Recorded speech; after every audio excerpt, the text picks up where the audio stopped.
কি গো, অনেক বেলা তো হলো, আজকে কি আর ফসলের খেতে যাবা না? না গো না, আর খেতে গিয়ে কি করব? সব ফসলে পোকা ধরে শেষ হয়ে গেছে। এমনি নুন আনতে পান্তা ফুরায়, নতুন ফসল চাষ করব, তার টাকাই তো নেই। কি বলো, ফসল চাষ না করলে কি খাবো? এমনি এত টানাটানি সংসার। একটা কাজ করো, মহাজনের কাছে যাও, তার কাছে গিয়ে কিছু টাকা ধার করো। মহাজনের কাছে যাব? সে তো অনেক খারাপ মানুষ, যা টাকা দেয় তার অতিরিক্ত মুনাফা আদায় করে। উম, আমার কাছে একটা বুদ্ধি আছে, যাই দেখি মহাজনের কাছে।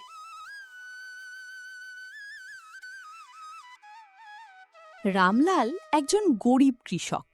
সে অনেক খাটাখাটি করে ফসল উৎপাদন করে। সে কৃষক হলে হবে কি, তার মাথায় অনেক বুদ্ধি। কিন্তু পরিস্থিতির শিকার হয়ে আজকে তাকে মহাজনের কাছে হাত পাততে যেতে হচ্ছে।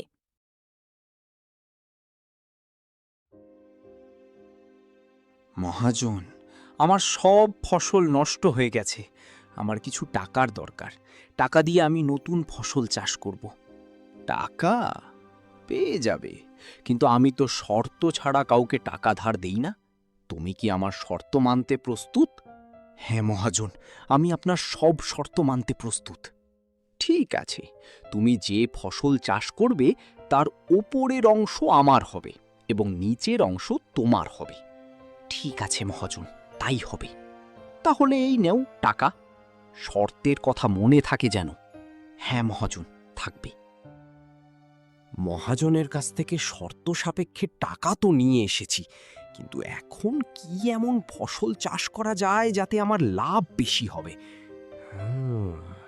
এই তো একটা বুদ্ধি পেয়েছি, যাই গিয়ে জমিতে চাষ শুরু করে দিই। কি গো, মহাজন তোমাকে টাকা ধার দিয়েছে? হ্যাঁ দিয়েছে, কিন্তু একটি শর্ত দিয়েছে যে আমি ফসল চাষ করব, তার ওপরের অংশ তাকে দিতে হবে এবং নিচের অংশ আমি নেব। কি বলো, এখন তুমি কি করবে? ধান গম চাষ করলে তো ওপরের অংশ মানে ধান গম সে নিয়ে যাবে। আরে তুমি চিন্তা করো না, আমার কাছে একটু উপায় আছে। তোমার কিছু উপায় আছে? কি উপায় আমাকে বলো না একটু। এখন বলা যাবে না, সময় হলে দেখতে পাবে। তারপর রামলাল অনেক মেহনত করে তার জমিতে চাষ শুরু করে।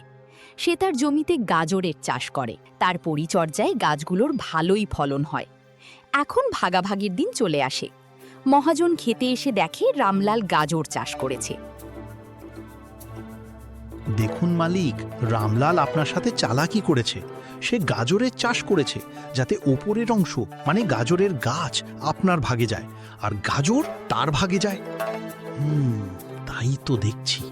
আসুক বেটা, সব চালাকি গুছিয়ে দেব।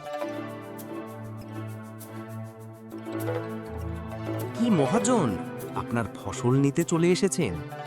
আমার সাথে চালাকি করা হচ্ছে?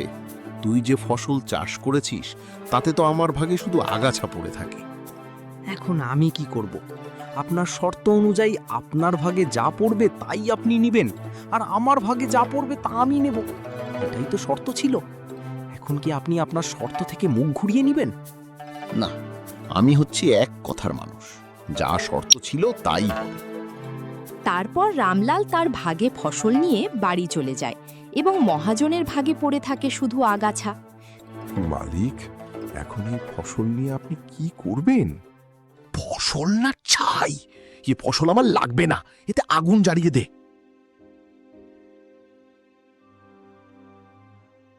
তারপর মহাজন তার ফসলে আগুন জ্বালিয়ে দেয় আর রামলাল তার ভাগের গাজর বাজারে নিয়ে গিয়ে বিক্রি করে এবং চাল ডাল নিয়ে বাড়ি ফেরে।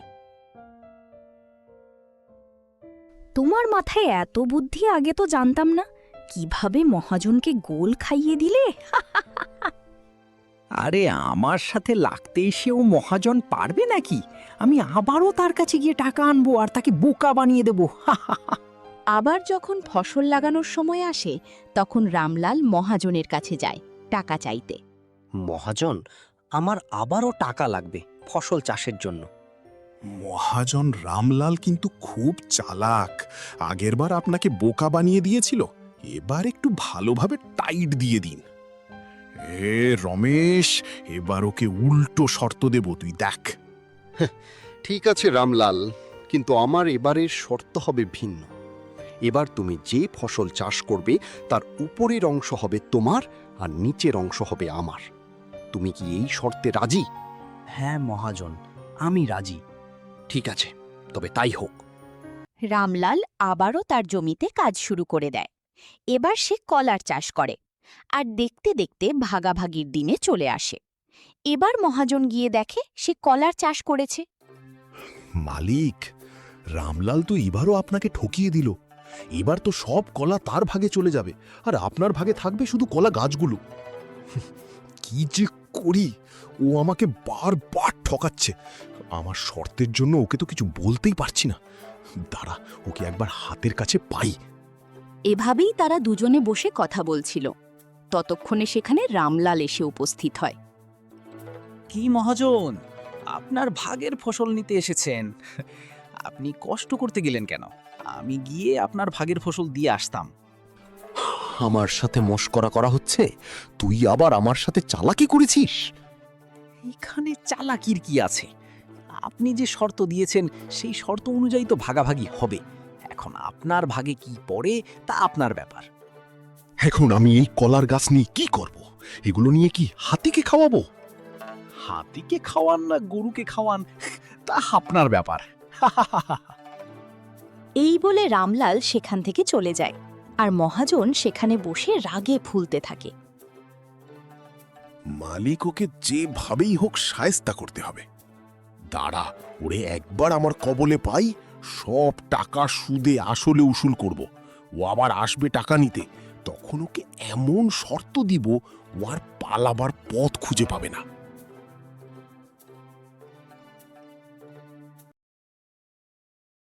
রামলাল তার ভাগের কলা নিয়ে বাজারে বিক্রি করে এবং সেই টাকা দিয়ে সে সংসার চালায়।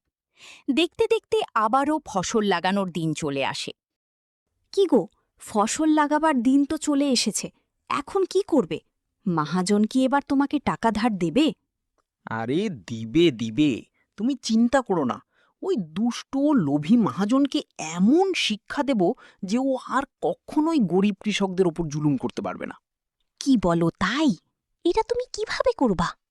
আরে তুমি দেখোই না আমি কি করি। যা তুমি ভালো মনে করো তাই করো। আচ্ছা, তুমি থাকো, আমি গিয়ে মহাজনের কাছ থেকে টাকা নিয়ে আসি।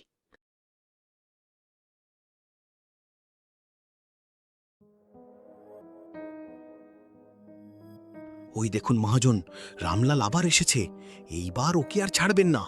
হ্যাঁ রমেশ, এবার আমি আরও ভালো একটি বুদ্ধি বের করে রেখেছি। এবার এমন শর্ত দেব যাতে লাভ শুধু আমারই হবে। তুই শুধু দেখে যা কি কি হয়।